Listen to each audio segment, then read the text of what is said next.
8 প্রকার মানুষ আছে, তাদের কোনো প্রশ্নই করা হয় না, বিনা প্রশ্নে তারা হাসরের ময়দানে দাঁড়াবে। কয় প্রকার মানুষ? 8 প্রকার মানুষ, কোনো প্রশ্নই করা হবে না। মান লা ইউসআলু ফিল কবর, এই হেডলাইন দিয়ে হাফেজ জালালউদ্দিন সুয়ুতি রাহমাতুল্লাহ আলাইহি শারহুস সুদুরের মধ্যে 8 প্রকার মানুষের তালিকা নিয়ে আসছে, দলিল সহকারে, হাদিস সহকারে। সেখানে 1 নম্বর হলো যারা আল্লাহর পথে শহীদ হয়, এই শহীদদের কবরে কোনো মুনকার নকির এসে প্রশ্ন করবে না। 2 নম্বরে হলো যারা প্রতিদিন না হোক বেশিরভাগ সময় রাতের বেলায় সূরা মুলক তিলাওয়াত করে, তাবারাকাল্লাযী বিয়াদিহিল মুলক ওয়া হুয়া আলা কুল্লি শাইইন কাদির। এই 30 আয়াতের সূরা যারা নিয়মিত পড়বে, আল্লাহর নবী বলে তার কবরের মধ্যে কোনো ফিতনা হবে না, কবরে আযাব তো হবে না, তাকে কোনো ডিস্টার্ব করা হবে না। নামকা নাওমাতিল আরুস, মানে দুলহা দুলহানির মতো তাকে ঘুম পাড়িয়ে দিবে। হাসরের ময়দানে আল্লাহ নিজে তাকে ডেকে উঠাবে, সুবহানাল্লাহ। 3 নম্বরে হলো যারা মুসলমান সহ মানুষদের নিরাপত্তার জন্য রাত্রিকালীন ডিউটি করে, বর্ডার গার্ড, রাষ্ট্র পাহারা দেয়।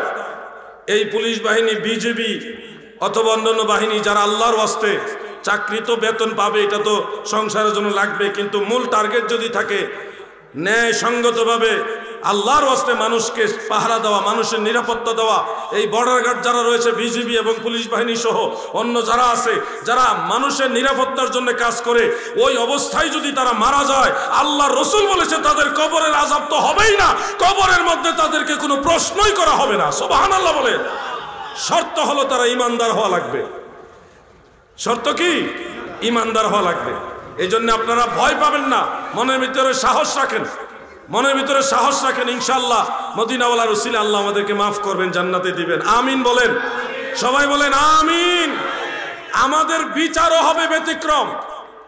অন্য নবীর উম্মত আর উম্মতে মুহাম্মাদি, এই 2 উম্মতের বিচার একরকম হবে না। আল্লাহ আমাদের কত ভালোবাসে জানেন? তাফসীর ইবনে কাসিরের মধ্যে উল্লেখ রয়েছে, সূরা ইয়াসিনের তাফসীরের মধ্যে, যে হাসরের ময়দানে আমাদেরকে আল্লাহ পর্দার আড়ালে নিয়ে বিচার করবে। আপনাদেরকে, আমাদেরকে, সবাইকে মানুষের সামনে বিচার করবে না, মানুষের সামনে থেকে আপনাকে নিয়ে যাবে আলাদা, পর্দার আড়ালে নিয়ে আপনার জীবনে যা কিছু করেছেন, যত নেক যত গুনাহ, সব আপনাকে দেখাবে আল্লাহ। বান্দারে, অমুক দিন ফজরের নামাজ পড়নি, ও বান্দা অত বৎসর নামাজ পড়নি, অমুক বৎসর অতটা রোজা রাখনি, বান্দা এই গুনাহগুলি তুমি করছো। আমার বান্দা, তুমি কি এই গুনাহগুলি স্বীকার করনি? উম্মতের মধ্যে যারা গুনাহগার কিন্তু আল্লাহকে কিছু কিছু হইলে ভয় করে, এই উম্মতগুলি সব কৃতকর্ম দেখে ভীত সন্ত্রস্ত হবে, ভয় পাবে, অনুতপ্ত হবে, পর্দার আড়ালেই বলবে আল্লাহ আপনার উপরে আর কোনো সত্য নাই, যেখানে আপনি নিজে আমাকে দেখাচ্ছেন আল্লাহ, এর পরে আর কোনো কথা নাই।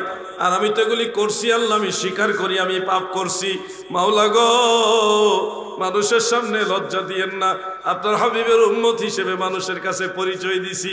এইভাবে যখন অনুতপ্ত হবে, আমার আল্লাহ পর্দার আড়ালেই তার গুনাহ খাতা মাফ করে জান্নাতের মেহমান হিসেবে পাঠায়া দিবে। এইভাবে আল্লাহ আপনাদের দয়া করবে। কি চান না? আল্লাহর দয়া চান না? অতএব ভয় পাবেন না। ভয় পাবে তারা যাদের ইমানের সমস্যা আছে। আমাদের ইমানের সমস্যা নাই, আমরা আহলে সুন্নাহ ওয়াল জামাতের আকীদা বিশ্বাস করি, ঠিক কিনা বলেন?